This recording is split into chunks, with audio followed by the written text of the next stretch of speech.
Thank you, Lord. Nanalo din sa wakas ng Wish Artist of the Year. Oo, your thoughts about tonight, gaano ka Overwhelmed. thankful? Sobrang thank you talaga. Hindi ko in-expect yung mga awards na mapapalalunan tonight. Kasi yung iba, talo kami sa votes. So, hindi ko alam na mananalo kami dun. But, yun na, ito natin yung Artist of the Year. And this award, grabe to. Itong Breaking Boundaries. Ito yung nagulat talaga ako, lalo yung video na pinakita nila. So, Yes, I was about to ask you about... Wow. Oh, grabe no, the emotions while we were watching that.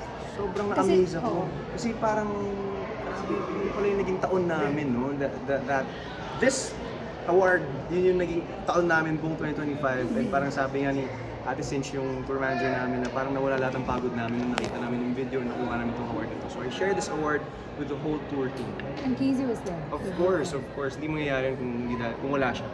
And speaking of Casey, you guys are going to be headlining another concert. Another concert? This February. 3 days to, 4 days. 4 days na siya.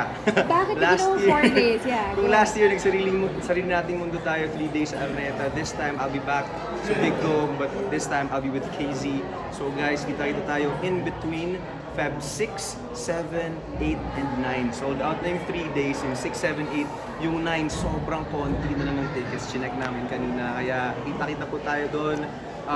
TJ KZ na this time. So guys, kita-kits tayo. Gano'n ka thankful, every time na naglalabas ka ng ganitong klaseng concert, sold out talaga agad. A while ago doon sa may Breaking Boundaries Award, nakita na hindi are doing that. Sold out talaga pala. Alam mo kanina nga sabi ni Kirk Christian, yung kinuha ko tong award na to, sabi niya, well deserved. Tapos parang sabi ko, actually di ko alam, deserve ko ba talaga? Kasi parang naguguluhan pa rin ako na-amaze ako actually every time we sell tickets, it gets sold out in a certain amount of time.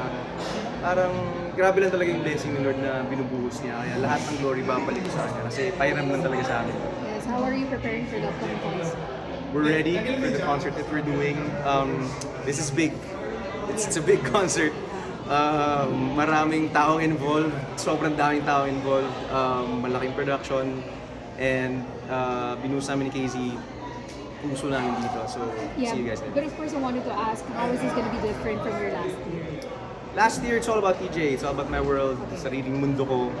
This time, mapapanood nyo kaming dalawa on stage, but it's not just, hindi lang to about TJ and KZ, but mapapanood nyo doon kung sino si TJ, sino si KZ, at sino si TJ at si KZ. And lastly, you're going to do another world tour. Yes, after the in-between Araneta, we're gonna do a couple of stops for in-between. Nakakasana yung US namin, US and Canada sa March. More cities to be announced soon. May ilang Philippines. Kaya kung wala pa kayong tickets, may Davao na pala kami. Yun yung unang nilabas. June 1. March 1 yung Davao namin. So, medyo hindi ganun kadami. I have to be honest, hindi ganun kadami yung stops nito. Unlike sa nating mundo, so kung meron sa lugar ninyo, kumuha na kayo ng tickets for In Between. See you guys. 2026, it's all about In Between.